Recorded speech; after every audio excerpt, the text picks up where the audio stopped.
Baik, selanjutnya yaitu karakteristik hipotesis yang baik.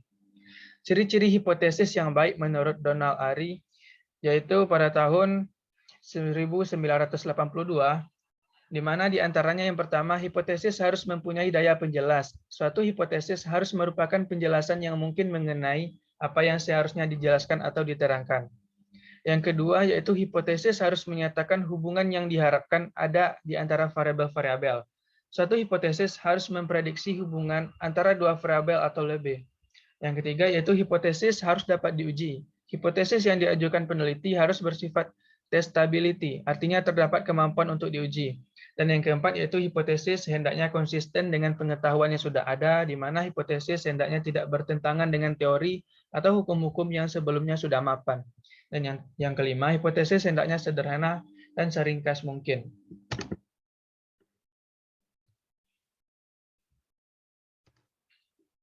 Sedangkan menurut John W. Best pada tahun 1977 dalam Yatim Rianto 1996 bahwa ciri-ciri hipotesis yang baik yaitu di mana bisa diterima oleh akal sehat, konsisten dengan teori atau fakta yang telah diketahui, rumusannya dinyatakan sedemikian rupa sehingga dapat diuji, dan juga dinyatakan dalam perumusan yang sederhana dan jelas.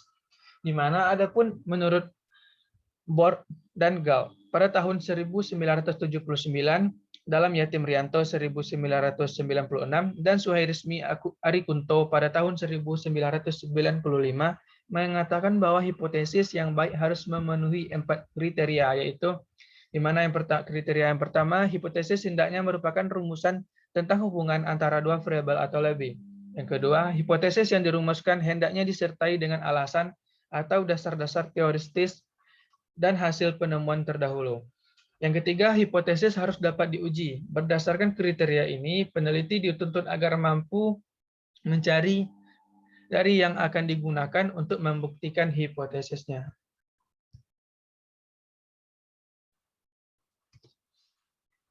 Pendapat lain mengatakan bahwa ciri-ciri hipotesis yang baik itu, hipotesis harus menyatakan hubungan. Hipotesis harus sesuai dengan fakta. Hipotesis harus berhubungan dengan ilmu, serta sesuai dengan tumbuh kembangnya ilmu pengetahuan. Dan hipotesis harus dapat diuji, hipotesis harus sederhana, dan hipotesis juga harus bisa menerangkan fakta. Selanjutnya, perumusan hipotesis. Perumusan hipotesis yang baik dan tepat setidaknya menurut Indrianto dan Supomo pada tahun 2002 antara lain dengan mempertimbangkan kriteria-kriteria tertentu sebagai acuannya dan penjelasan sebagai berikut, yaitu berupa pernyataan yang mengarah kepada tujuan penelitian. Tujuan penelitian adalah memecahkan masalah atau untuk menjawab pernyataan penelitian hipotesis. Dalam penelitian kuantitatif merupakan jawaban rasional yang deduksi dan konsep-konsep dan teori-teori yang sudah ada. Berupa pernyataan yang dirumuskan dengan maksud ingin diuji secara empiris, yaitu tujuan penelitiannya menguji teoristis dan hipotesis, maka akan dapat diuji. Hipotesis harus menyatakan secara jelas variabel-variabel yang diteliti atau berupa dalam tertentu pada hubungan antar dua variabel.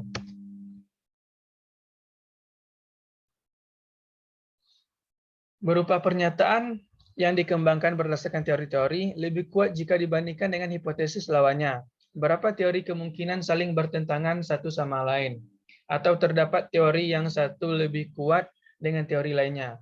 Hipotesis yang dikembangkan oleh peneliti harus mempunyai dukungan landasan teoristis lebih kuat daripada alternatif. Dapat terjadi hipotesis lainnya kemungkinan dikembangkan melalui teori-teori yang lainnya. Pendapat lain mengatakan bahwa cara orang merumuskan hipotesis itu tidak ada aturan umumnya. Namun dapat dikemukakan saran-saran sebagai berikut yang di bawah ini, yaitu hipotesis hendaklah menyatakan pertautan antara dua variabel atau lebih. Hipotesis hendaklah dinyatakan dalam kalimat deklaratif atau pernyataan. Ya, selanjutnya, hipotesis hendaklah dirumuskan secara jelas dan padat. Dan yang keempat, hipotesis hendaklah dapat diuji.